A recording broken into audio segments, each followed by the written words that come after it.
कल हमने कोर्स की बात की थी। एक है वेस्टर्न थॉट, पेपर 1 की बात कर रहा हूँ। वेस्टर्न थिंकर्स हैं प्लस मुस्लिम थिंकर्स हैं। इनके ऊपर सवाल आते हैं बेसिकली 4 और करने होते हैं 2। देन बेसिक कॉन्सेप्ट का एक सेक्शन है जिसमें स्टेट के बारे में, गवर्नमेंट के बारे में, पॉलिटिकल पार्टीज वगैरह के बारे में टॉपिक्स होते हैं। उस पर सवाल आते हैं 3 और हमने 2 करने होते हैं।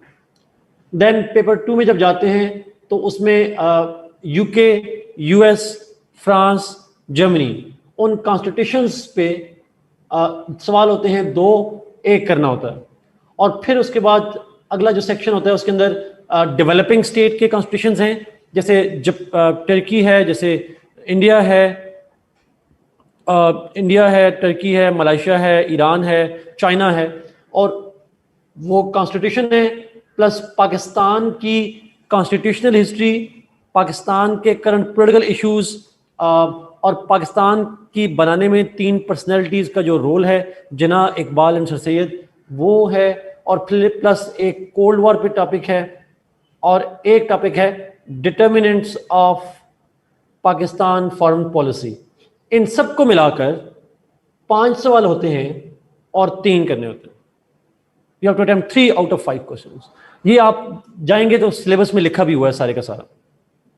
इन पे सोर्सेज और कुछ बुक्स भी मैंने रिकमेंड की हुई हैं। वो बुक में से साथ में शेयर भी करनी है। मैं भूल गया था जवेरिया, आपने थैंक यू फॉर रिमाइंड करवा दिया, but I will try my best कि जी मैं अभी आपको शेयर भी करवा दूँ बुक्स वाले से। तो वो बुक्स मैं आपको खुद शेयर कर दूंगा जी। जो कल बच्चे थे उनको बता दिया हुआ है। मैं वेरी ब्रीफली 2-3 मिनट में जस्टिस का कॉन्सेप्ट भी समझा देता हूं, ताकि जो कल नहीं थे और जो बच्चे थे उनकी रिवीजन हो जाएगी और जो बच्चे नहीं थे उनको थोड़ा सा आइडिया हो जाएगा। हमने स्टार्ट किया था प्लेटो से 427 to 347 BC। यस, प्लेटो की थोड़ा डिस्क्रिप्शन लाइफ तो आप जरा पढ़ लीजिएगा, वैसे भी किसी जगह से लाइफ इतनी पढ़ नहीं है, उसमें से एमसीक्यूज आ जाते हैं। प्लेटो की सबसे इंपॉर्टेंट किताब का नाम याद रखना है, वो है रिपब्लिक। वैसे 3 किताबें हैं लिखी उसने, रिपब्लिक, लॉज, स्टेट्समैन, लेकिन उनमें से जो सबसे इंपॉर्टेंट किताब है वो है रिपब्लिक। प्लेटो पे सवाल आता है यूजुअली उसका कॉन्सेप्ट ऑफ आइडियल स्टेट, उसके बाद है कॉन्सेप्ट ऑफ आइडियल स्टेट। और उसने थ्योरी ऑफ आइडियल स्टेट दी थी। उसके पीछे 2 बड़े फैक्टर्स थे। There were 2 reasons why he gave the theory of ideal state. 1, इसको हम कॉन्टेक्स्ट कहते हैं। जल्दी से कोई बता दे यहां पे जो लोग कल मौजूद थे, जल्दी से। 1,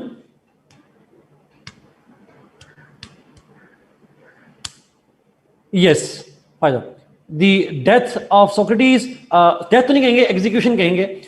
उसका जो टीचर था प्लेटो का, जिसको हम सोक्रेटिस कहते हैं, he was executed by the Athens. और एथेंस के अंदर थी direct democracy.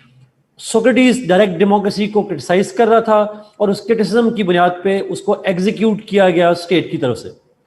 So Plato became disillusioned with a system that killed his teacher because he was criticizing a particular system.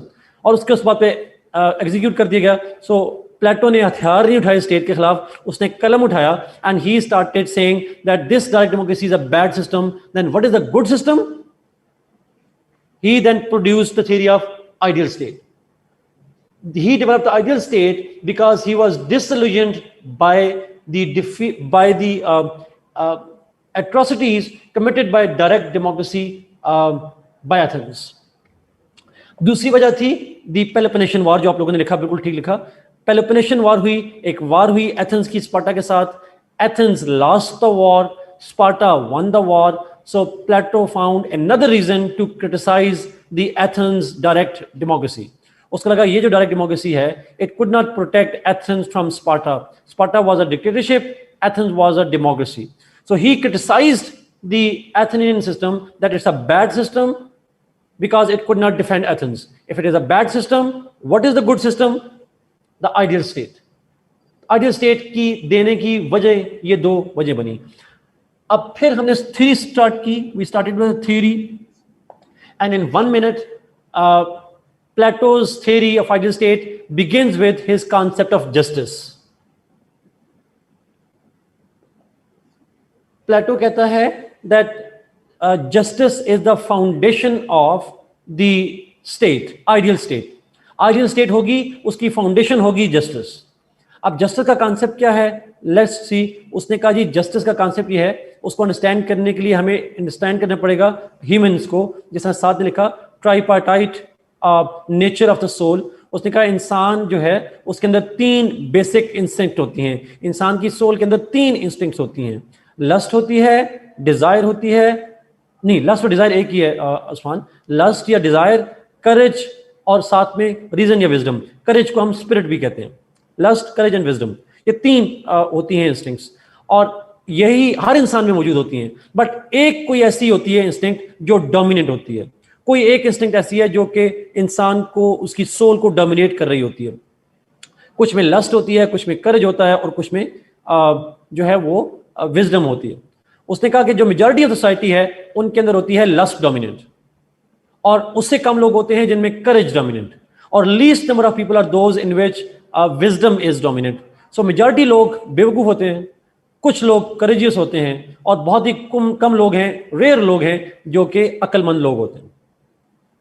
So he says कि अगर इंसानों को, माशरे में 3 तरह के इंसान होते हैं, जो बेवकूफ, अक्लमंद, नहीं बेवकूफ नहीं, अक्लमंद, लालची, और साथ में तीसरे जो हैं वो ब्रेव लोग, करेजियस लोग. तो वो कहता है इन तीनों लोगों को उनकी इंस्टिंक्ट के हिसाब से अगर वर्क दिया जाए स्टेट के अंदर, work is distributed in the state on the basis of the natural instincts. जिनमें लालच है उन्हें आर्टिजन बना दें, हाथ से काम करने वाला बना दें, और फिर दूसरे वो लोग जिनमें करेज है उनको मिलिट्री में भेज दें, और जिनमें विजडम है उन्हें भिजवा दें, आप रूलर बना दें. ये 3 तरह का काम करा दें. तो this is the best way to deal with them जी. ये 3 क्लासेस बन जाएंगी, मिलिट्री वाले लोग, आर्टिजन लोग, और विजडम वाले लोग, ये रूलर जो हैं, और हर एक में एक इंस्टिंक्ट डोमिनेट है. तो majority of the people will be workers, some will join military, very few will become rulers. जब very few will become rulers तो वो डेमोक्रेसी तो नहीं होगी. So he rejected democracy because most of the people are lustful, are courageous, but they lack wisdom. आसान लफ्ज़ों में अब ऐसे आपसे पूछ रहा हूं, प्लेटो की आइडियल स्टेट में, ये पेपर में लिखिएगा नहीं, मार्शल लॉ हो सकता है?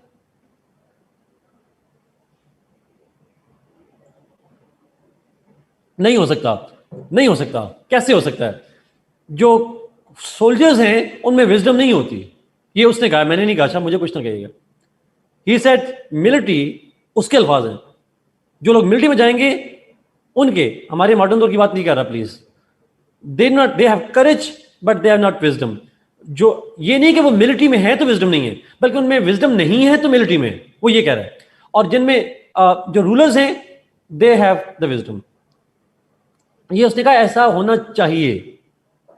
उसने कहा दिस शुड हैपन, है नहीं, होना चाहिए, ये वो कह रहा था. बट ये जस्टिस है जी. जो लोग नहीं आए थे कल, तो मेरे ख्याल में थोड़ा सा मैंने कोशिश की जल्दी से एक ओवरव्यू दे दूं. बट अगला सवाल ये था, हमने जस्टिस तो देख लिया, थोड़ी सी समझ आइए बच्चों को जो लोग कल नहीं थे, थोड़ा सा आइडिया मैंने कोशिश की उसको. ओके नाउ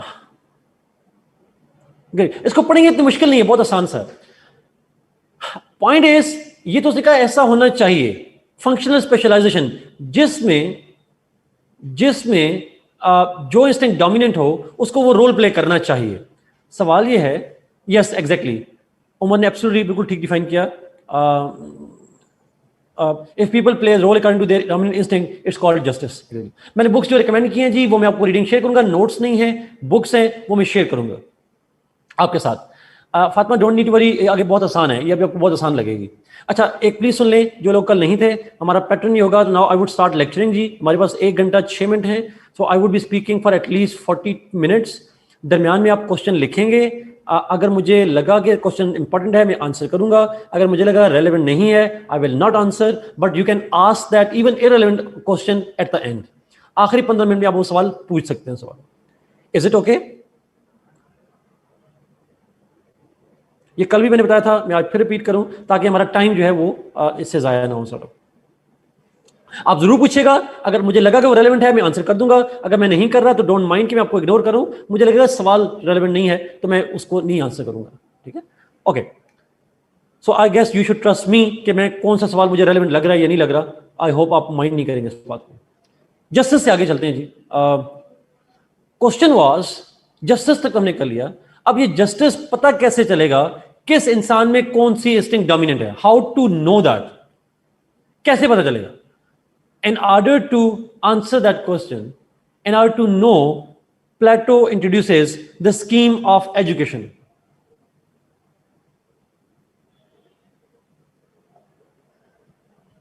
ये उसकी फिलॉसफी है, थ्योरी है, इंप्लीमेंटेशन हुई ना हुई हम आखिर में जाके देखेंगे। वो कहता है कि अगर आप चाहते हैं जस्टिस हो, यानी लोग वही काम करें सोसाइटी में जिनके बारे में उनकी नेचुरल इंस्टिंक्ट सपोर्ट कर रही हो, तो उसके लिए आपको एजुकेशन सिस्टम इंट्रोड्यूस करवाना पड़ेगा। Plato's education starts with birth, birth से स्टार्ट होती है और 3 फेजेस में डिवाइड है। There are 3 phases. First phase begins from birth up to 6 years. Sorry, 6 नहीं है। First phase begins from birth to 18 years. From birth to 18 years, first phase होगा। In this first phase, it is subdivided into 2. From birth to 6 years, and then 7 to 18 years. Birth to 6 years and then 7 to 18 years. ये 2 हिस्सों में divided है। Birth to 6 years का जो period है, during this first सब phase a child born shall be taught by the state appointed mother. उसको कौन करेगा? स्टेट अपॉइंटेड मदर उसकी नरिशमेंट करेगी। वो क्या नरिशमेंट करेगी बर्थ के बाद? She will actually narrate the stories of Greeks bravery, courage and Wars etcetera. उन्हें किस्से सुनाएगी ग्रीक्स के बहादुरी के, पास्ट के, इसको मिली नगमे कह लें, स्टोरीज कह लें। She will sing the songs, she will narrate the stories of the bravery of the gods, mythology, जो भी एक किस्म की चीजें हैं, she will teach that kind of things. 6 साल की बाद कौन करेगा? State appointed mother, not the natural mother. रियासत एक अपॉइंट करेगी मदर और वो उसको ट्रेन करेगी। At the age of 6, after reaching the age of 6, from 7 years onwards, the child will go to school. Government school, public school में the child will be enrolled. And when the child will be enrolled in a public school up to 18 years of age, during this time, the child will be taught with by literature. उसे literature पढ़ाया जाएगा, music सिखाया जाएगा, and he shall also be taught with gymnastics. Gymnastics होंगी, उसे literature पढ़ाया जाएगा, poetry और music. Stories of bravery of Greeks, ऊपर हमने नहीं भी लिखा हुआ। अच्छा, नाउ सुनिएगा पॉइंट जरा और से। जो म्यूजिक और लिटरेचर है, that will be censored. Censored in the sense, only that music, only that literature that will create the sense of patriotism, sense of loyalty towards Greeks. State की हवाले से, स्टेट की लॉयल्टी के हवाले से इस तरह का म्यूजिक और लिटरेचर होगा, जिसको हम मिली नगमे कहते हैं। मिली नगमे होंगे, इस तरह का लिटरेचर जो है वो उसे पढ़ाया जाएगा। मॉडर्न दौर में उसे AR वाई दिखाया जाएगा सारा। सो स्टेट से रिलेटेड जो चीजें हैं वो सारी की सारी उसे पढ़ाई जाएंगी। नाउ 18 ईयर तक जिम्नास्टिक्स से क्या मतलब है? जिम्नास्टिक्स से मतलब है military sports, and military sports means उसे हॉर्स राइडिंग, उसे kind of sword fighting, duels, इस physical training, exactly it's a physical training, archery वगैरह इस तरह की चीजें उसे सिखाई जाएंगी। So gymnastics is not a sport, it's like a strengthening his physical organs and trying to train him in the military sense. After 18 years, there shall be an examination that would last for 2 years. 19 or 20 years में special focus shall be on the military training, and through military training there will be an examination होगा, practical examination होगा 2 years तक। Now when he started the person, जो भी लोग होंगे जब वो 20 साल तक ट्रेनिंग ले लेंगे, एग्जाम कर लेंगे, तो एग्जाम में 2 किस्म के रिजल्ट्स आते हैं, या लोग होते हैं पास या होते हैं fail. Those who will pass the exam at the age of 20, जो लोग पास होंगे एग्जाम में, they will go to the second phase. Those who fail will become artisans. जो फेल होंगे they will become artisans. एक दफा मैं फिर रिपीट करूं, बर्थ से 6 इयर्स तक वो पढ़ेंगे, उनको लोरियां सुनाई जाएंगी, पोइट्री कह रहा हूं, स्टेट की बहादुरी के किस्से, गॉड्स के किस्से, गॉडेसेस के किस्से, उसे एक पेट्रियाटिज्म डेवलप किया जाएगा, फेथ डेवलप किया जाएगा। 7 से 18 इयर्स में स्कूल में जाएगा, जहां जिम्नास्टिक्स और सेंसर्ड लिटरेचर, 19-20 में मिलिट्री ट्रेनिंग भी होगी और साथ एग्जाम होगा। एग्जाम में जो फेल होंगे they will become artisans, and those who pass will go to the second phase. सोच के बताइएगा, मेजॉरिटी विल फेल और majority will pass? Make a guess. Majority fail जी। क्यों फेल? फेल वाले ठीक हैं, क्यों? क्योंकि उसने कहा था सोसाइटी की मेजॉरिटी वो होती है जिनमें लस्ट होती है, और जिनमें लस्ट होती है वो बन जाते हैं, क्या बन जाते हैं? आर्टिजन। तो अगर जो आर्टिजन है मेजॉरिटी फेल होगी तो आर्टिजन बनेंगे ना। अगर मेजॉरिटी पास हो जाएगी तो फिर आर्टिजन तो कम लोग हो गए। Does it make sense? Logic समझ आ रही है? उसके जस्टिस में उसने कहा कि जो, सुन लीजिएगा, उसने जस्टिस में कहा जी कि जो मेजॉरिटी ऑफ सोसाइटी है उनमें होती है लस्ट और वो होते हैं आर्टिजन्स। जस्टिस में कहा उसने, अगर मेजॉरिटी आर्टिजन होते हैं तो एग्जाम में फिर मेजॉरिटी फेल होंगे तो आर्टिजन बनेंगे।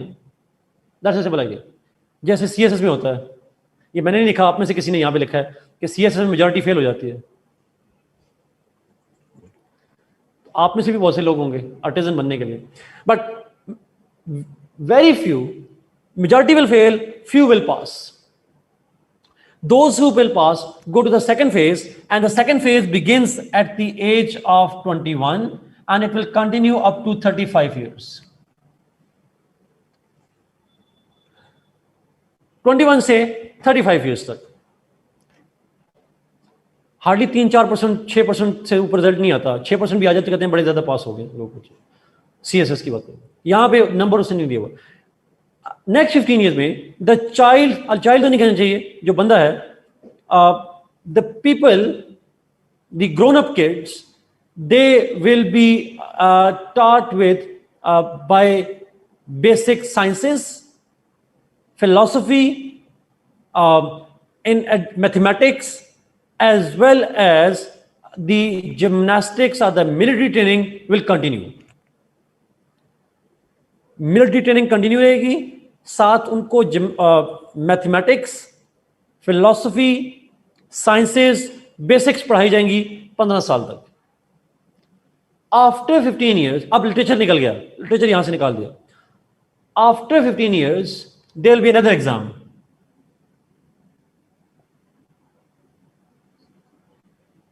And those who pass the exam will go to the third phase. And those who fail will become military. ये वाहिद एग्जाम है जिसमें फेल होने पे नौकरियां मिल रही हैं. यहां भी फेल होने पे नौकरी मिली है, यहां भी फेल होने पे नौकरी मिल गई मिलिट्री में. That's the rule. वो ये ऐसे प्रपोज कर रहा है. अच्छा, अगला पॉइंट आपसे, यहां पे जो सेकंड फेज में बच्चे आएंगे, इसमें मेजॉरिटी पास होगी या फेल होगी?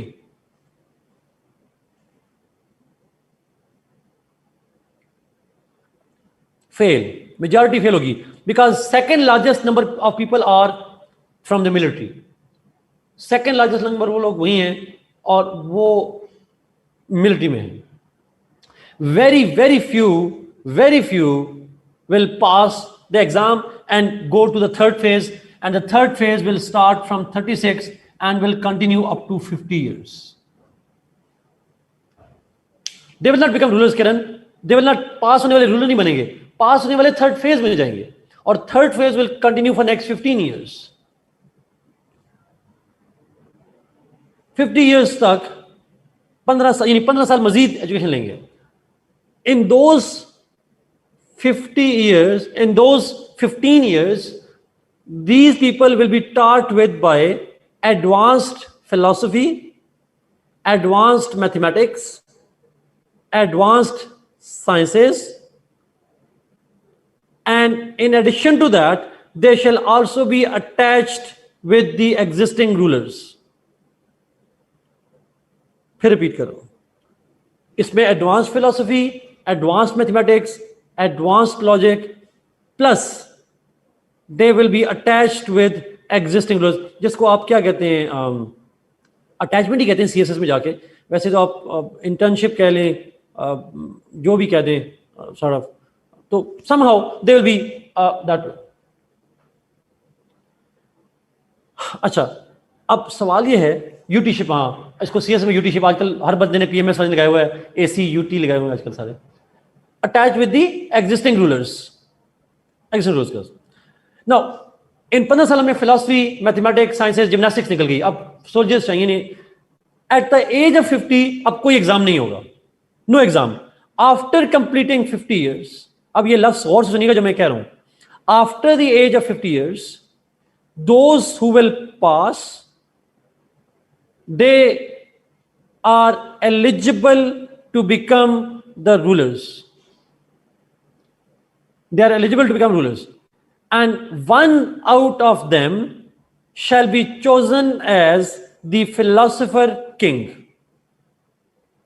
वो जो बहुत ही कम लोग रह गए थे, अब उनका एग्जाम नहीं होगा 50 साल के बाद. अब क्या होगा? मैंने शायद फेल का कहा ही नहीं.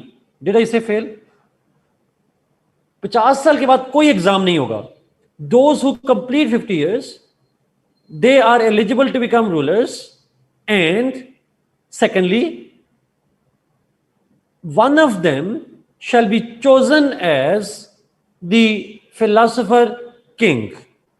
उसने नहीं बताया कैसे चूज होगा, हम नहीं लिखेंगे. मैंने कल एक जुमला बोला था कि आपने फिलोसोफर नहीं बनना. याद आपको ये बात?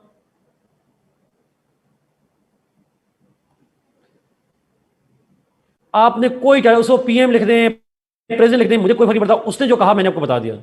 उसने जो नहीं कहा आप गेस करते रहें. बट उसने कहा any one of them can be chosen as philosopher king. This is simple. Is it clear? This is his education scheme जी. And if you see, because of his education scheme we got 3 classes. We got rulers, we got military, we got artisans. Majority of the people are artisans, some military, very few are the rulers. अच्छा, इस education के 3 features लिखे अपने पास. This education scheme has 3 features according to Plato. उसके नजदीक 3 features हैं. लिखें अपने पास। 1, this education is state controlled education.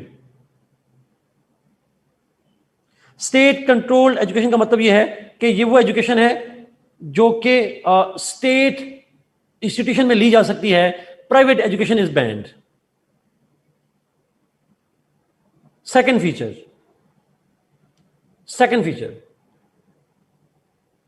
This education is compulsory on all citizens.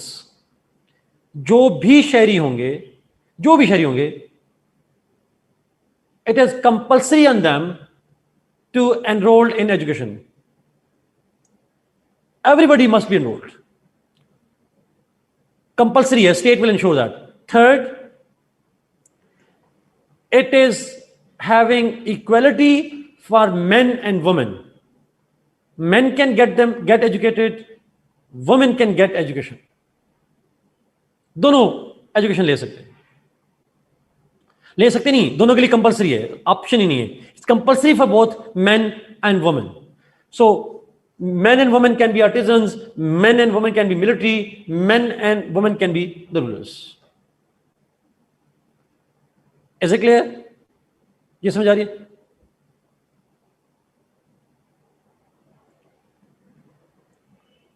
तीन फीचर मैंने बताया जी। 1, it is state controlled. Second, it is compulsory for everybody, and third, it is equally compulsory for men and women. That's it. उससे पहले women को allow नहीं होता था वहां पे, उसने थ्योरी में कहा कि अलाउ है। ये थ्योरी है, कभी इंप्लीमेंट नहीं हुई है, सिर्फ थ्योरी है। Sorry, this is what is his education scheme. Now next question is, the next point is his scheme of communism. साथ आपका सवाल जो है इसमें आएगा अभी आपका। Now, let's see the idea of communism.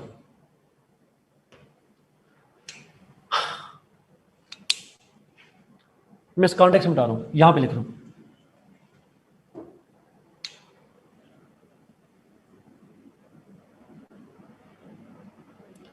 अच्छा, आपके सवाल आ रहे हैं, मैं कुछ देख रहा हूं, बट मैं उससे देता रहूंगा, जवाब देता रहूंगा। What is state controlled education? Zahid, is it not self explanatory? State control का मतलब क्या होता है? जहां प्राइवेट एजुकेशन अलाउड नहीं होती, स्टेट ही दे सकती है। मतलब प्राइवेट तालीमी इदारे नहीं होंगे, आसान लफ्ज़ों में, सिर्फ गवर्नमेंट के तालीमी इदारे होंगे, पब्लिक स्कूल्स होंगे। एग्जैक्टली, प्राइवेट बैन हो जाएगी। अच्छा, अगला पॉइंट, कम्युनिज्म। इस पॉइंट पे जरा गौर सुनिएगा, बड़ा इंपॉर्टेंट पॉइंट है। कम्युनिज्म का जो आइडिया है, ये हमने तो मार्क्स के साथ सुना था, कार्ल मार्क्स के साथ सुना था, बट कार्ल मार्क्स की थ्योरी तो बाद में हम पढ़ेंगे जाके, बहुत बाद में आई, 2000 साल बाद आई। बट प्लेटो ने जब अपनी जस्टिस का कॉन्सेप्ट दिया, तो जस्टिस के साथ इम्प्लीमेंटेशन के लिए एजुकेशन की स्कीम दे दी कि जस्टिस को इम्प्लीमेंट करना हो तो ये एजुकेशन स्कीम चाहिए होती है। और एजुकेशन स्कीम जो है वो अगर मैं आपसे पूछूं तो उसमें एजुकेशन स्कीम के तहत कितनी क्लासेस बनेंगी? How many classes are created? 3 classes create हुई। पहले फेज के बाद पहली क्लास क्रिएट हुई, दूसरे फेज के बाद दूसरी क्लास क्रिएट हुई, तीसरे फेज के बाद तीसरी क्लास। हर फेज ने एक क्लास क्रिएट की। 3 फेजेस हैं, 3 क्लासेस हैं। ये बेसिक असूल है मेरे को। नाउ नेक्स्ट पॉइंट इज, अगला सवाल ये है कि इन 3 क्लासेस का बिहेवियर कैसा होगा? आप में से किसी अब पूछा था कि उसका काम क्या होगा, रूलर का, किंग का, वो यहां कवर हो जाएगा। इन क्लासेस का इनको गवर्न कौन करेगा? What should be the ruling governing principles? ये किन असूलों को फॉलो करेंगे ये तीनों क्लासेस? यहां पे वो इंट्रोड्यूस करवाता है the scheme of communism. The communism of Plato is actually the principles, the rules that apply on the social classes. ये जो 3 किस्म के लोग हैं, ये जो 3 क्लासेस हैं, इनके ऊपर कुछ रूल्स डिफाइन किए गए और वो कम्युनिज्म में डिफाइन करता है। गौर से सुनिएगा, आसान है, छोटे हैं, बट आपको अगर समझ नहीं आएंगे तो मुश्किल हो जाएंगे, बट बड़े आसान से हैं, कोई मुश्किल नहीं है। One, there's two kinds of communism. पहले को हम कहते हैं communism of property.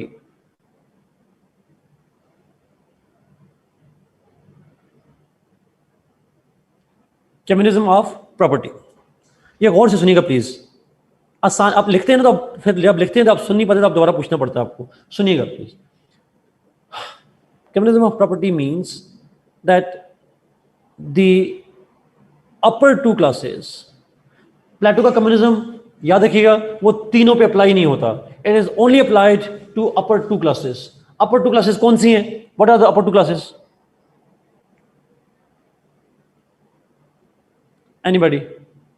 Military and rulers.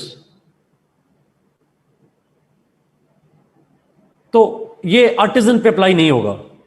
ये याद रखिए बात. कोई भी कम्युनिज्म अप्लाई नहीं होगा. दोनों टाइप से अप्लाई नहीं होगा. अब पहली बात मैंने की communism of property. Communism of property means that the upper two classes, yani rulers and the military, they shall not have any property with their name. The upper two classes are not allowed to own any property. Land, cash, houses, nothing. They cannot own a single penny. कोई land नहीं रखेंगे, कोई घर नहीं रखेंगे. गाड़ियां तो होती नहीं थी उस जमाने में. कोई इस तरह की जो प्रॉपर्टी है वो अपने पास ओन नहीं करेंगे. इसको हम कहते हैं common renunciation of property. Not even papa John's, exactly. Common renunciation of property. Renunciation कहते हैं रेनाउंस करना, डिसओन करना. सारे अपर टू क्लासेस दोनों मिलकर रिजेक्ट कर देंगी, प्रॉपर्टी नहीं रखनी. They will not be own. ये उनकी चॉइस नहीं है. According to Plato this is a compulsory rule on the upper two classes. They will have to. Is it clear? Communism of property आसान है. दोनों एक पेनी भी नहीं रखेंगे. सर्वाइव कैसे करेंगी? मेक गैस खुद ही कर लें. कैसे जिंदा रहेंगे? ऑब्वियसली स्टेट उनको खाने के लिए घर दे देगी, खाने के लिए खाना दे देगी, रहने के लिए घर दे देगी, जो भी चीजें हैं उनको दे देगी, बट पैसे नहीं देगी. बी अलाउंस भी नहीं. अलाउंस कुछ नहीं, पैसे नहीं, नो कैश, नथिंग. ओनरशिप कुछ नहीं होगी.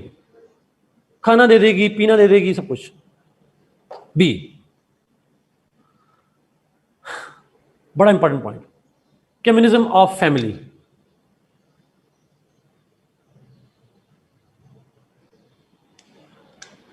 Common renunciation of property. अच्छा, कम्युनिज्म ऑफ फैमिली, इससे क्या मतलब है? Communism of family means the upper two classes, rulers and military, they shall not be allowed to marry. They are not allowed to have private family. शादी नहीं कर सकते, property नहीं रख सकते, और साथ में मैरिज अलाउड नहीं है, फैमिली नहीं रख सकते. अच्छा, ये प्लीज गौर से सुनिएगा, बड़ा इंपॉर्टेंट पॉइंट है. होगा ये, सुनिएगा प्लीज. अगर फैमिली नहीं रखेंगे तो ऑब्वियसली बात है हमें देखना पड़ेगा कि प्लेटो नोज कि आप ह्यूमन एवोल्यूशन है, आपको जो नस्लें आती हैं वो how will that work out. Then Plato provides a scheme. He gives a scheme. He says and let me explain जी. उसने कहा कि जो अपर टू क्लासेस के लोग हैं, the people of the upper two classes, they shall be allowed to choose the partner with similar intellect, with similar kind of mental capabilities.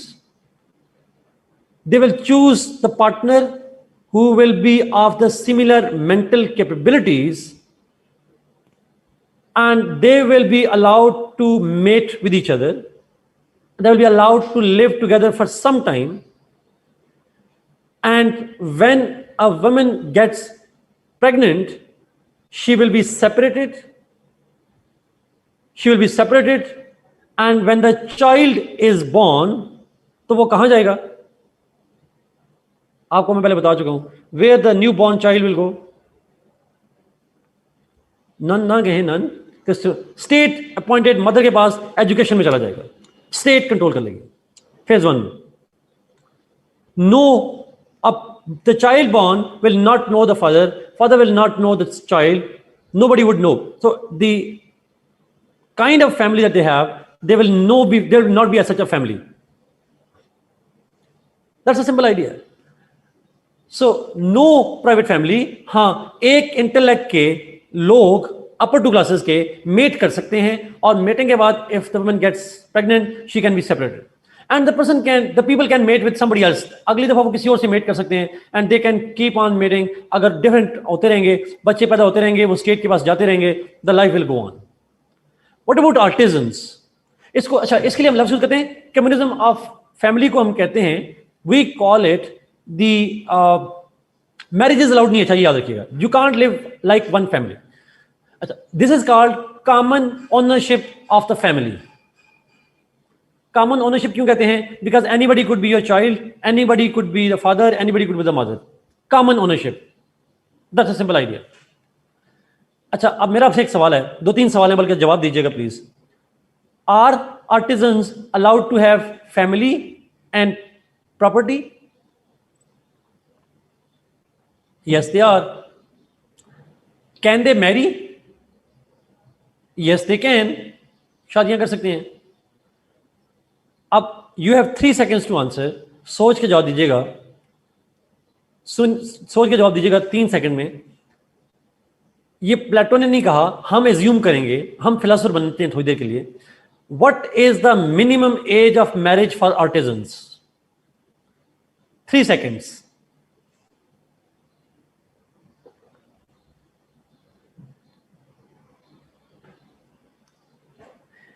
+20 is the correct answer जी. 21 वाले भी मैं, I understand why you are saying it. 30 नहीं हो सकता, 20+.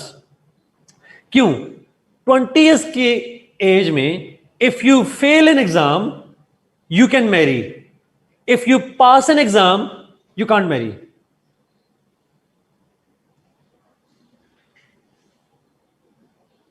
If you fail an exam तो आप, you can own property, you can marry. And if you pass the exam, you can not own the family, you cannot own the property. This is what he says जी, and this is what we call his theory. आज में 2-3 छोटे-छोटे points हैं, जरा add कर लें, बहुत जरूरी हैं, जो पहले भी बात की थी. प्लेटो कहता है if Plato says that if a child is born with disability, if a child is born with disability, then he must be executed, he or she. उसको execute कर दिया जाए. If a child is born with disability, execute कर दें उसको. अच्छा, क्यों कर दें भाई? उसने कहा बिकॉज अगर डिसेबिलिटी होगी then can he go through education? क्या वो एजुकेशन ले सकता है? उसको मिलिट्री ट्रेनिंग करवा सकते हैं? नहीं. तो प्लेटो के नजदीक जो उसकी डिसेबल चाइल्ड है, he can not be productive for the state, he can not work for the state, and therefore he must be executed. Because he can not work for state, he is useless. फेंक दें उसको उठाकर. That's a simple idea. Again, he's a burden, liability on the state, so that's how it works out. अच्छा, एक और चीज, ये लफ्ज जरा गौर से सुनिएगा और मुझे प्लीज इसका बताइएगा आपको समझ आ रही है कि नहीं आ रही. नाउ द क्वेश्चन इज, जो प्लेटो है उसकी ये जो स्टेट है, इससे हम कुछ इन्फरेंस निकाल रहे हैं, हम कुछ आइडियाज निकाल रहे हैं. इस स्टेट में एक आपने लफ्ज सुना है, have you heard that analogy between means and ends? Means ends की एनालॉजी. अच्छा, मोस्टली ने सुनी है, कुछ लोगों ने नहीं सुना हुआ. बड़ा आसान सा है, जरा सुनिएगा. आप यहाँ पे ऑनलाइन क्लासें क्यों ले रहे हैं? Why you are taking this online classes? For CSS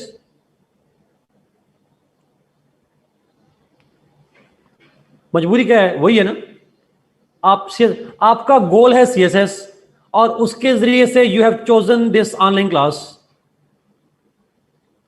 you have chosen the online class so that you can go through the CSS। कोई ऐसा बच्चा है जो इसलिए पढ़ रहा हो, ऑनलाइन क्लास ले रहा हो, या क्लास इसलिए ले रहा हो CSS की, CSS के लिए ना ले रहा हो, नॉलेज के लिए ले रहा हो? Anybody? I don't see anybody. ठीक है, प्लस CSS, ओके फाइन, ठीक हो गया, चलिए मान लेता हूं। बट द पॉइंट इज, हाँ, now the point is you are preparing CSS and you are preparing this course, you are studying this course because you have an objective to achieve. So this class is a means and knowledge अगर gain करना चाह रहे हैं, CSS करना चाह रहे हैं, that is the end. The aim, the goal is called end, and the passage, the method through which you achieve that goal is called the means. Now for Plato's philosophy, अगर प्लेटो की philosophy को देखें, then the state is the end for Plato. State is the end, ultimate goal है state के interest. State interest are paramount. चाहे state interest के लिए उसे एजुकेशन भी दे रहा है, उन्हें शादियों से भी रोक रहा है, उनकी प्रॉपर्टी भी छीन रहा है, बच्चे पैदा हो रहे हैं तो उनको एग्जीक्यूट भी कर रहा है। Everything is being done for whose interests, for what purpose? State's interest. So for Plato's theory, state is the end and everything else is the means. State is the end and everything else is the means. That's the idea ji. This is all about Plato's theory. मैं इस पे एक point और करा दूं, और वो 5-7 minute का पॉइंट है, और वो है प्लेटो की थ्योरी किस हद तक रेलेवेंट है मॉडर्न टाइम्स में। उसका क्रिटिसिज्म मैं नहीं करूंगा, उस पर मैं आपको एक काम दूंगा आखिर में जाके, but let me finally take this point कि प्लेटो की थ्योरी किस हद तक मॉडर्न दौर में रेलेवेंट है। फिर I will take your question जी, फिर आपके जो क्वेश्चन होंगे फिर मैं लूंगा। नमाज ब्रेक लेनी है, नमाज ब्रेक का मुझे टाइम बताइएगा, मेरा नहीं ख्याल कि नमाज ब्रेक हम, लेकिन देख लेते हैं। Let me first go for this one.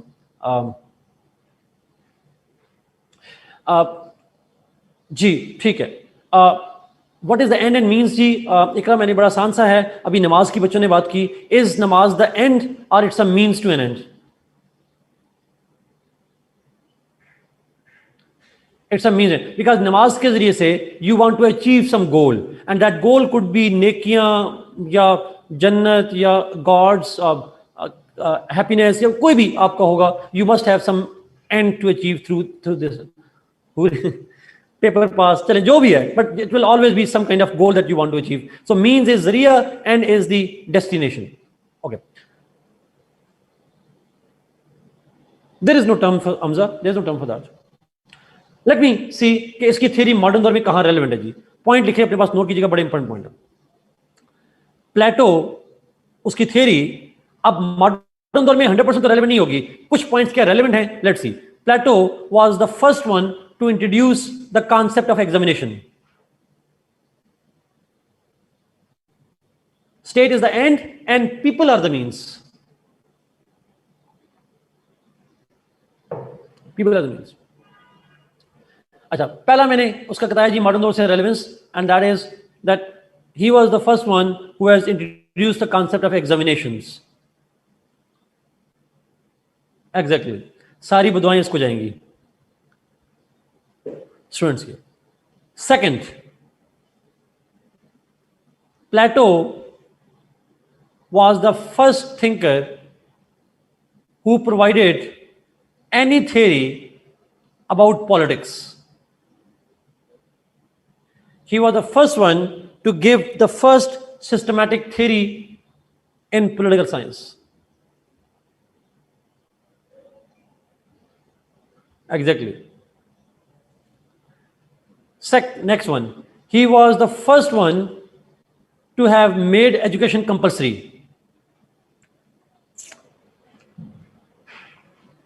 अच्छा, वैसे मॉडर्न दौर में आप जानते हैं ना, एजुकेशन मोस्टली मुल्कों में कंपलसरी होती है। Do you know that?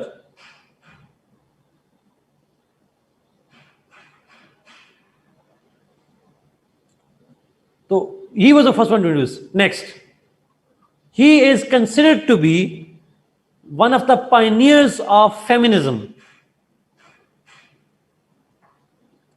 How is he feminist? 2 points हैं. One, he makes education equally compulsory for women.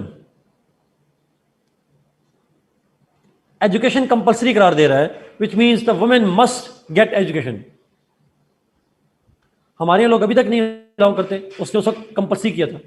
Second, feminism के अंदर की दूसरी point, he was the one who allowed women to join military, artisans और become even the rulers. Even philosopher king भी खातून हो सकती है, ठीक है ना. If she can get education, it means she can pass the exam. If she can pass the exam, she can become even the rulers. ये उसने कहा नहीं स्पेसिफिकली कि वो खातून फिलोसोफर किंग होगी, उसने कहा नहीं है. But if he allows the women to get education, means he allows them to become part of any class. ये हम इन्फ्रेंस दे रहे हैं, अच्छा, क्योंकि मॉडर्न दौर से रिलेट कर रहे हैं. तो इन 2 बुनियादों पे हम उसे कहते हैं फेमिनिस्ट था. Give them an opportunity, equal opportunity. Yes.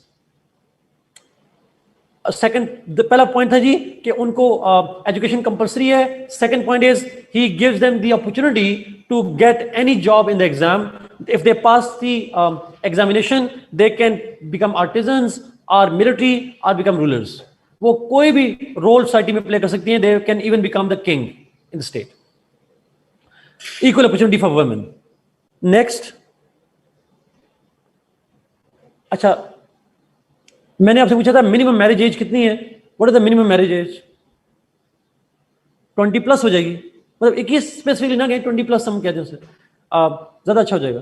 Because 20 और 21 में एक साल होता है ना. बाद का पहले भी शादी हो सकती है, 20 और 21 के दरमियान में भी हो सकती है. बट द क्वेश्चन इज, क्या उसकी स्टेट में is early child marriage allowed? No. That's another contribution. That's another contribution and relevance. So ये कुछ relevance के points थे जी जो मैंने explain कर दिए. Over here इस तरह करते हैं कि क्वेश्चन आंसर लेते हैं. 13 मिनट के लिए क्वेश्चन आंसर लेते हैं. बीच में जिन्होंने नमाज पढ़नी है, नमाज पढ़ के आके वो भी क्वेश्चन कर लें, या क्वेश्चन करके नमाज पढ़ने चले जाएं. So you can take questions ji. I will take questions for 30 minutes. आखिरी 15 मिनट फिर हम आगे जाएंगे. So I'm open to questions जी. आप सवाल पूछ सकते हैं. जिन्होंने नमाज पढ़नी है पढ़ लें. I will begin the next topic at 5:15.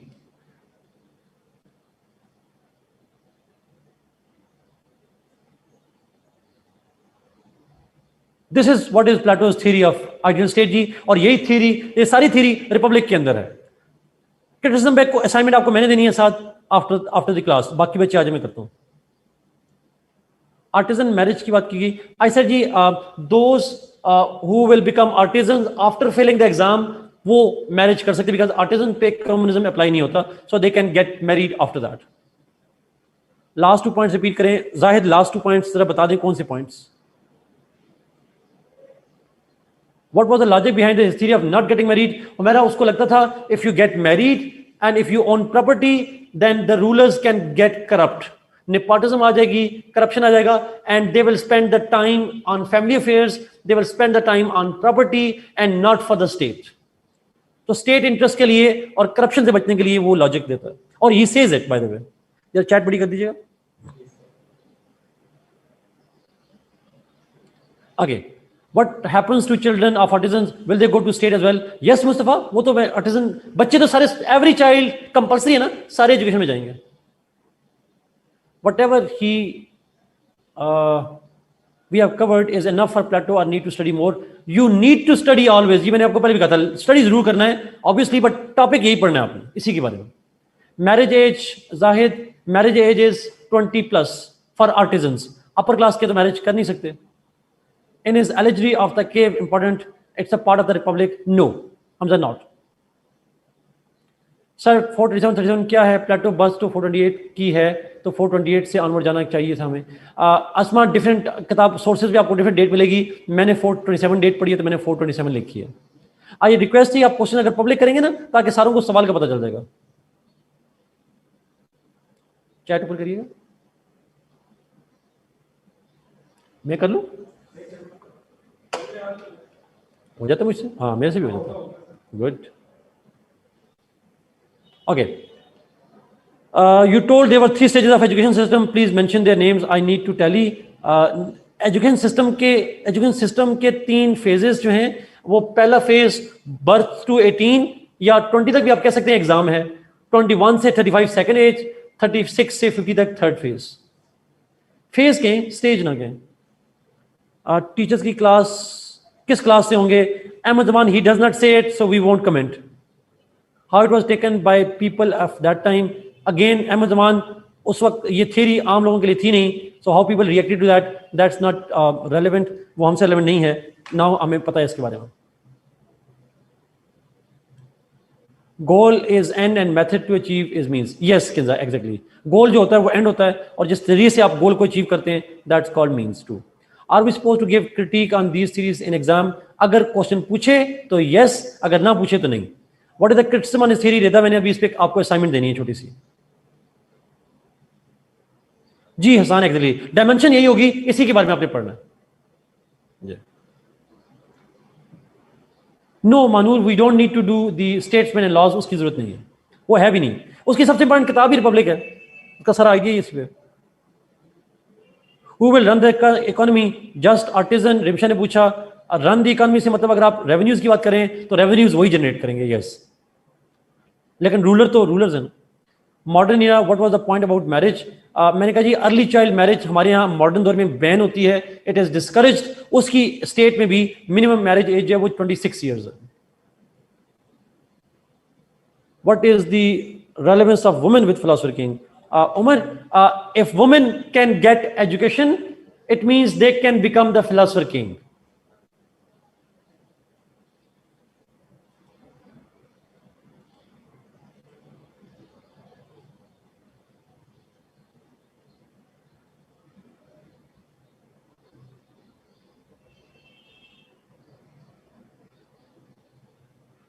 Population control का फैक्टर भी हो सकता है। आकिब ठीक कह रहे हैं, लेकिन ये इस तरह से लिखेंगे नहीं। इससे रिलेटेड क्या क्वेश्चन आ सकता है? रिदा, मैंने कल बताया था आपको question, I started with that मेरे ख्याल में। अगर आपको नहीं याद तो प्लीज कमेंट करिएगा, कोई बंदा प्लीज लिख दे, मैंने क्वेश्चन बताया था उसमें। Common ownership of from communism family, common ownership of family जोजीना। Sir, if all property will be owned by the artisans, won't they fight to get more because they already have desire as their dominant instinct? Yes, Aisha, they can, and that's why there is military, and that is why there is the rulers, and they will control them. True. लेकिन उसने ये कहा नहीं है वैसे। Do we need to read more on philosopher king and republic? Republic नहीं, republic में अगर आप पढ़ेंगे तो जस्टिस पढ़ेंगे, एजुकेशन और communism, not more than that. और फिलोसफर किंग तो ऑब्वियसली फिलोसफर किंग, देखें फिलोसफर किंग के अंदर इंस्टिंक्ट होगी ब्रॉडली स्पीकिंग विजडम की, वो एजुकेशन में आता जाएगा, बर्थ से एग्जाम में जाएगा, एग्जाम पास करेगा, दूसरा एग्जाम पास करेगा, तीसरे में कंप्लीट करेगा और फिलोसफर किंग बन जाएगा। जब फिलोसफर किंग बन जाएगा तो वो फैमिली नहीं रख सकता, वो प्रॉपर्टी नहीं रख सकता। बात वही है सारी की सारी, आपने उसी को रिफ्रेज करना है। I have book of yes Zulfiqar, it is enough. कोई एक किताब आप लोग ले लेंगे जी, उससे पढ़ेंगे आप लोग, कोई एक किताब। सर क्या आपकी बुक में भी ये सब डिटेल से लिखे हैं which you are telling class? Yes Nasir, लिखे हैं। Sir, please, if you could tell us how to study for this subject. Do we need to prepare this subject like current affair paper, critical analysis type, and theory तो same ही होगी जी। हमारा कल आप थी, मतलब comment कीजिएगा, कल मैंने आपको कुछ टेक्निक्स बताई थी how to gain more marks. आप वो टेक्निक्स अडॉप्ट करेंगे तो आपके मार्क्स ज्यादा आएंगे। बाकी क्रिटिकल अप्रोच यहां पे नहीं होती, अगर पूछे तो होगी वरना नहीं होगी। इसमें एक ही डायमेंशन से सवाल आता है, घुमा फिरा के क्वेश्चन की वर्डिंग जो मर्जी कर ले, प्लेटो पे सवाल आपने जस्टिस, एजुकेशन और उसका ही लिखना है सारा। सर आपने एक फिलोसफर किंग का क्वेश्चन भी बताया था, उसको कैसे रिलेट करना है? किरण, मैंने अभी रिलेट किया है वैसे उसको। Yes, my book is enough to read ji.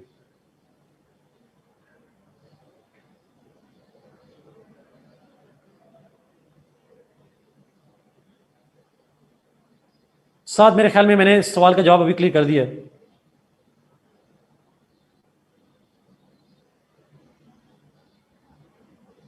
It's always better to write in headings, but अगर आप पैराग्राफ में लिखना चाह रहे हैं तो लिख सकते हैं, but it's better to write in headings जी। Can we write all this in? जी ठीक हो गया शुमायूं, मैंने ideal state, philosopher king and the republic जी।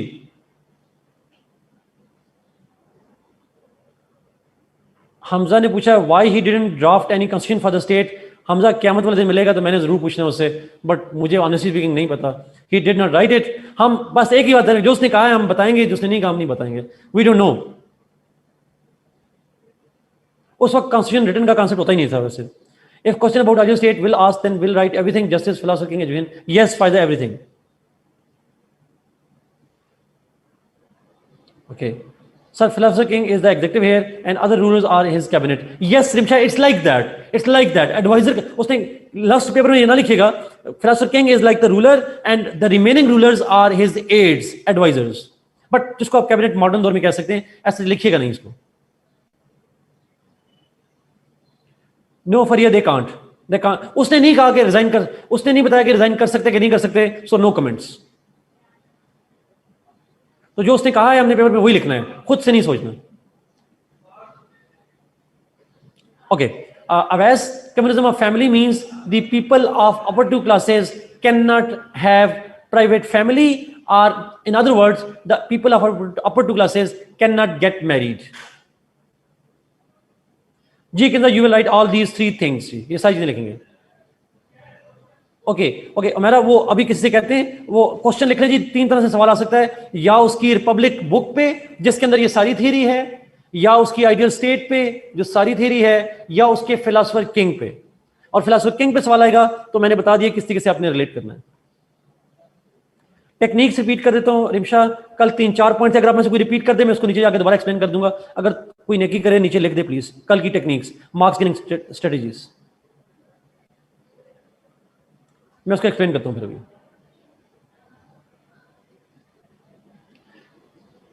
जी अली सब art from philosopher king, the rest of those who reach third phase will be ministers और what. मैंने कहा जी उसको मिनिस्टर्स कह सकते हैं, बट उसने जो लफ्ज यूज किया उसने कहा कि जी they will be the rulers who will assist the philosopher king, तो हम उसको एडवाइजर के सेंस में ले सकते हैं। yes ji, the last heading was relevance of Plato's theory with modern times। और उसका पहला पॉइंट मैंने क्या बताया था उसकी थ्योरी का, that he was the pioneer of the modern concept of examination. Yes Zulfikar, if it is against the family system तो हम इसको क्या करेंगे, क्रिटिसिज्म में लिख देंगे जो आपने पॉइंट उठाया है।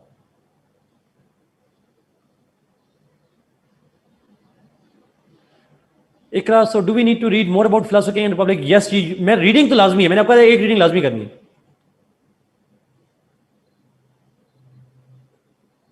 Asad, if it is not available in Karachi, you can ask them, they will courier you.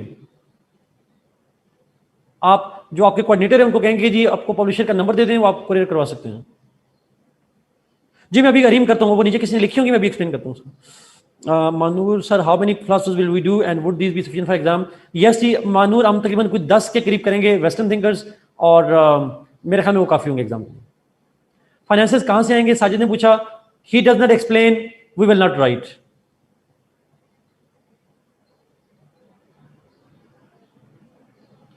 What will be the question from this theory. तीन तरह के सवाल मैंने मरियम कहा, या उसकी फिलोसफर किंग पे, या उसकी आइडियल स्टेट पे, या फिर उसकी रिपब्लिक पे। जी ये लिखती हैं साथ, थैंक यू साथ यहाँ पे लिखने के लिए। ये जो लोग लेट थे जी, ये कल नहीं थे तो सुनिएगा।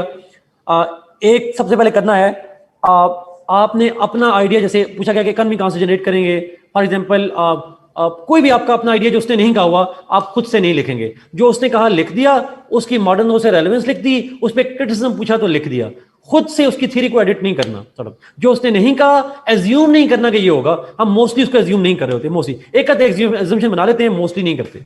सो write what the thinker said, don't write what you assumed. दूसरी टेक्निक ये है, give reasons why thinker gave that specific topic, उसने फिलॉसफी क्यों दी थिंकर ने। मैंने शुरू में अगर आपको बताया, जस्टिस से पहले बताया था कॉन्टेक्स्ट, तो 2 रीजन बताए थे कि उसने क्यों थ्योरी दी। वो कॉन्टेक्स्ट हर थ्योरी का लिखना जरूरी है।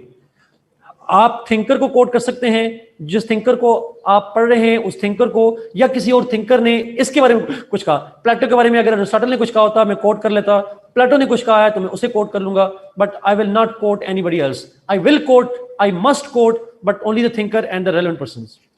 Where applicable, add flow chart diagram to explain the philosophy. Philosophy को जहां पे जरूरत पड़े वहां पे आपने फ्लो चार्ट वगैरह बना लेना है, जहां जरूरत ना पड़े तो नहीं बनाना। मैंने यहाँ पे ऐसा कोई फ्लो चार्ट बनाया नहीं है, अरिस्टोटल में जाएंगे तो हम एक टेबल बनाएंगे वहां पे जाके।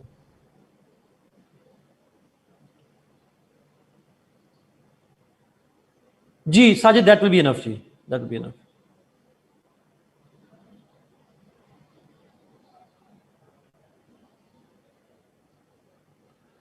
ये अवैस क्रिटिसिज्म है, क्रिटिसिज्म वाला पॉइंट मैं कल पूछूंगा आपसे, यही लिखा हुआ है। Yes it is enough 3-1-3-3-2-2। How to start the answer Kinza with introduction and then context. Introduction में क्या लिखेंगे? इंट्रोडक्शन हमेशा याद रखिएगा जी, जिस तरह करंट अफेयर्स में होता है, यू इंट्रोड्यूस द टॉपिक, जो क्वेश्चन पूछा गया उसको इंट्रोड्यूस करवाना होता है, बायोग्राफी नहीं लिखनी। How to do criticism Sajid ये बताऊंगा अभी। Who rejected his theory, Rida ने पूछा। रिदा, क्रिटिक्स नाम कोई नहीं है, everybody, even Aristotle criticises him, उसका शागिर्द उसे क्रिटिसाइज करता है। My book name, I did not write that book जी, आई कंपाइल्ड इट, उसका नाम है अंडरस्टैंडिंग पॉलिटिकल साइंस। किसी के पास तस्वीर पड़ी है, शेयर कर दें यहाँ पे। Fatima, after the class you can call the coordinator, वो मुझसे बात करवा देंगे आपकी। अच्छा यार, मुझे पता नहीं था ना 3-1, तो मैंने इसलिए कह दिया, सॉरी अमीर हमजा। अमीर हमजा, अमीर हमजा, मुझे वो उसी कहानियों से याद है।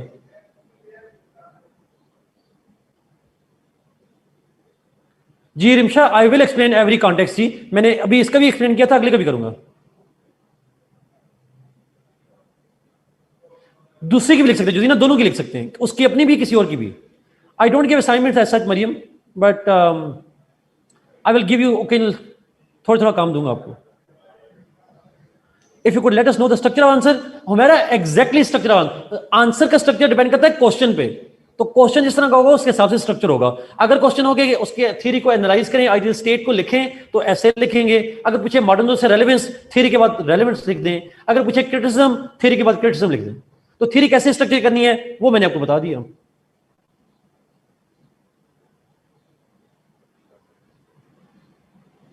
मैंने वो देखी नहीं Ayesha Rahman, so I don't comment on that, I am sorry, मैंने उसमें कंटेंट्स नहीं देखे हुए, सॉरी। चलेंगे अगले टॉपिक पे। I guess I have taken almost all questions. ये अवैस, थैंक यू जी, exactly. Oh thank you Umar, thank you Umar for sharing this detail thing जी। अच्छा अब आते हैं जी क्रिटिसिज्म पे। क्रिटिसिज्म पे आपने काम करना है बेस्ड ऑन दी थ्योरी आपने जो देखी है, आपने घर से जाके पढ़ना है इसको, और पढ़ने के बाद क्रिटिसिज्म के सिर्फ पॉइंट्स आपने मुझे नेक्स्ट क्लास में बताने हैं। You will tell me the points, और उसमें कोई ऐड करने वाला पॉइंट हुआ तो मैं ऐड करूंगा नेक्स्ट क्लास के अंदर। What is the difference between philosopher king and the ruler? Those who will pass the exam, pass तो नहीं, those who will complete 50 years of education, they all are called rulers, rulers plural. और उनमें से कोई एक होगा जो philosopher king बन जाएगा। मनूर ये मेरी पिक्चर है एक्चुअली। ओके लेट्स मूव जी, लेट्स गो टू अरिस्टोटल।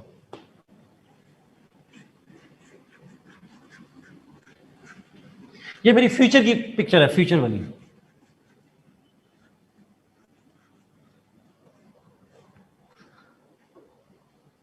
आपने सिर्फ और सिर्फ प्लेटो का क्रिटिसिज्म पढ़ना है जी उसका।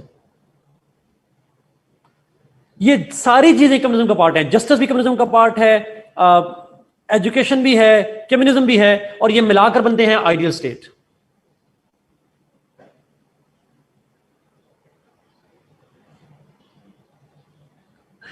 ओके शुड वी मूव जी प्लीज, चलें। जो किताब आपके पास है आप उसमें से पढ़ लें, मेरी किताब है, कोई किताब है, यू कैन रीड इट जी, जो किताब आपके साथ मौजूद है।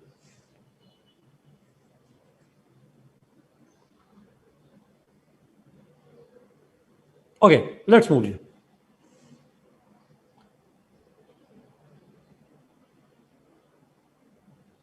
Yes, Kinza, yes. Answer is yes. Okay, Aristotle.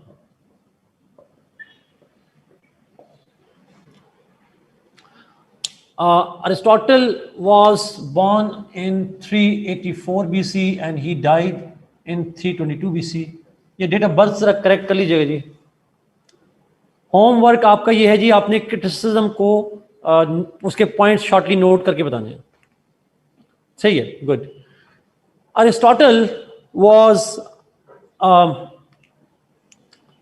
Aristotle was, इसकी हम सबसे पहले क्या डिस्कस करेंगे आप बताएं, फॉर्मेट क्या होगा जो बच्चे नए हैं उनको समझाने के लिए। जी मुस्तफा, ये सबसे पहले हम कहां से शुरू करेंगे? नहीं, बायोग्राफी से। हम पहले बायोग्राफी पढ़ेंगे जो पेपर में नहीं लिखनी, सिर्फ बायोग्राफी पढ़ेंगे, आपने पेपर में नहीं लिखनी, उसको नोट करना है बस। Okay, Aristotle was born in Athens, नहीं sorry, he was born in Macedonia.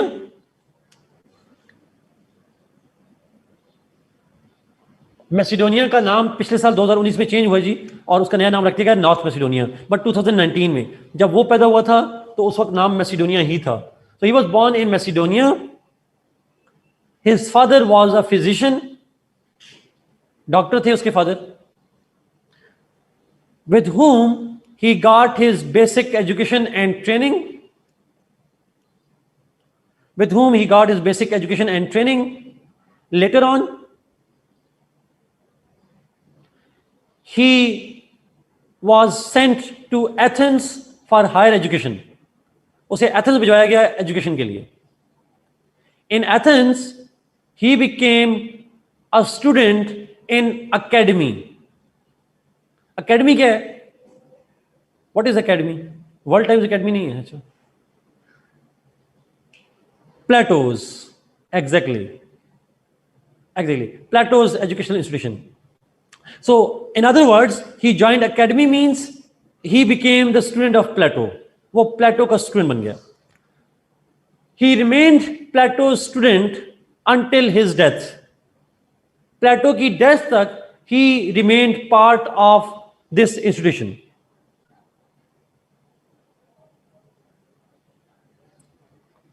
After the death of Plato, Aristotle felt liberty and he started traveling. After the death of Plato, he felt free, he felt liberty, he started traveling. The purpose of travel was to observe and study different political systems.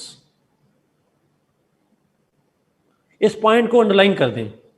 The purpose of this travel was to observe and study different political systems.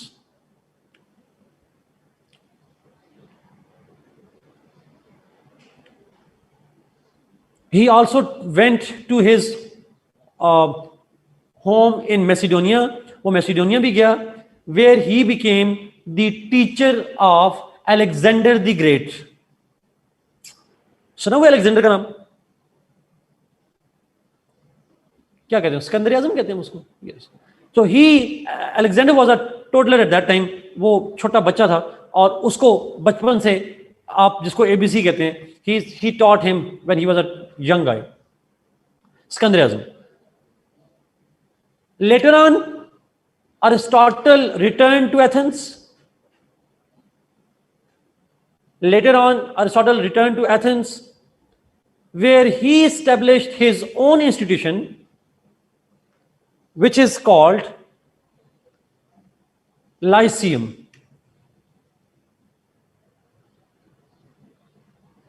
Which is called Lyceum. आप सुनोगे American Lyceum? मुझे नहीं पता कराची में होते हैं नहीं होते, बट लाहौर लाइसियम होते हैं, अमेरिकन लाइसियम। तो ये लाइसियम की वर्ड जो है, ये पहला इंस्टीट्यूशन था उसका। सर कराची में बहुत ज़्यादा है। अच्छा, स्कूल भी है यहाँ, स्कूल ही है वैसे लाइसियम। तलागंग में भी है। Good, okay. लेस्टर फोर है, लेस्टर फोर जगह, हाँ Lyceum.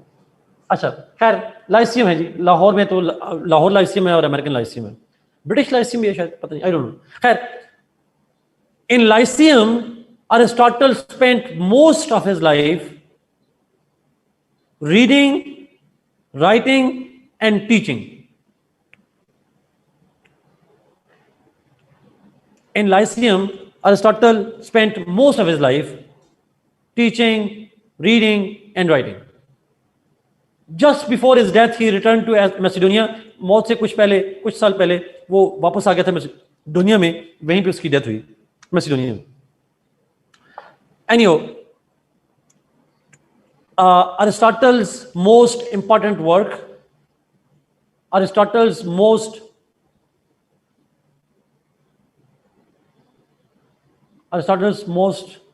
important work is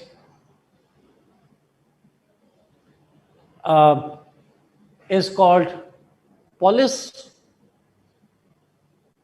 which is translated as the politics as well as the state. इसका तर्जुमा स्टेट भी किया जाता है और इसकी ट्रांसलेशन पॉलिटिक्स के नाम से भी की जाती है. That is the most important. It's not the only book that he wrote, but this is the most important book that he wrote. Is it clear, ji? Is it okay?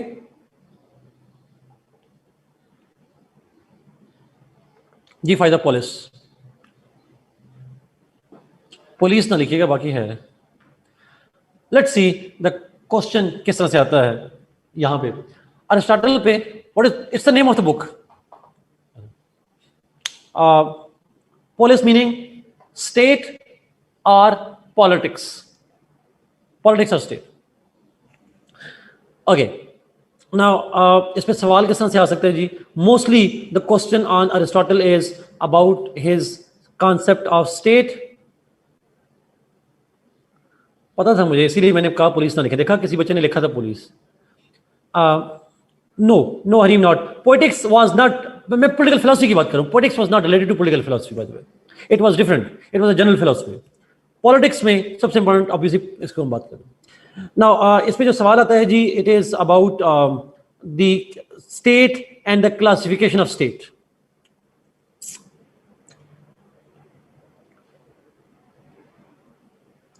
State and his classification of state.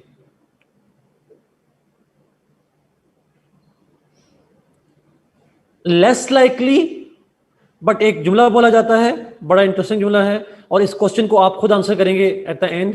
और मैं पढ़ाऊंगा, लेकिन आपको indirectly पढ़ाऊंगा. और उसने जो एक जुमला बोला जाता है that Aristotle is the greatest but ungrateful student of Plato. फेम ये लिखे, मैं दोबारा बताता हूं उसको. Aristotle is the greatest but ungrateful student of Plato. In other words, इसका मतलब ये होता है दैट वो उसका सबसे पॉपुलर वेल नोन स्टूडेंट था, लेकिन नाफरमानबरदार था. नाफरमानबरदार से मतलब ये है कि क्रिटिक था. Exactly Ayesha, he was the critic of Plato. पहला सवाल मैंने कहा जो आसान यूजुअली सवाल आता है, उसकी theory of state and classification of state. जो दूसरा सवाल है, he is the greatest but ungrateful student of Plato. Is it clear जी? मुझे पता है आप लोगों की 5:30 पे क्लास होती है. Is it clear? यस. आप भी अनग्रेटफुल स्टूडेंट हैं. Good. Thank you Umar for very interesting quote. Thank you. Okay जी, बस आपको मैं और कोई क्वेश्चन नहीं पूछना चाह रहा.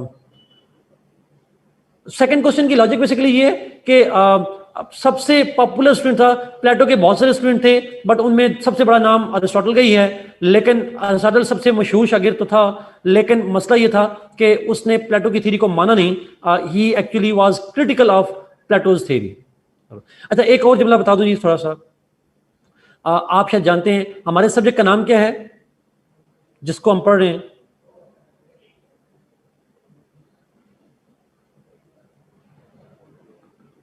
Political science. पॉलिटिकल साइंस का फाउंडर अरिस्टोटल है. He is the founder of political science. तो मेरे सब्जेक्ट का जो उस्ताद है बेसिकली वो अरिस्टोटल है. Is it clear? बल्कि ये बड़ी important, Baba of political science actually कह सकते हैं. इसकी वजह से पढ़ना पड़ रहा है, और अगर नंबर आए तो इसकी वजह से नंबर आएंगे, नहीं आए तो इसकी वजह से नहीं आएंगे. ओके जी, God bless you, be safe and see you इंशाल्लाह. नेक्स्ट क्लास में हम अरिस्टोटल को फिनिश करेंगे इंशाल्लाह. अल्लाह हाफिज़.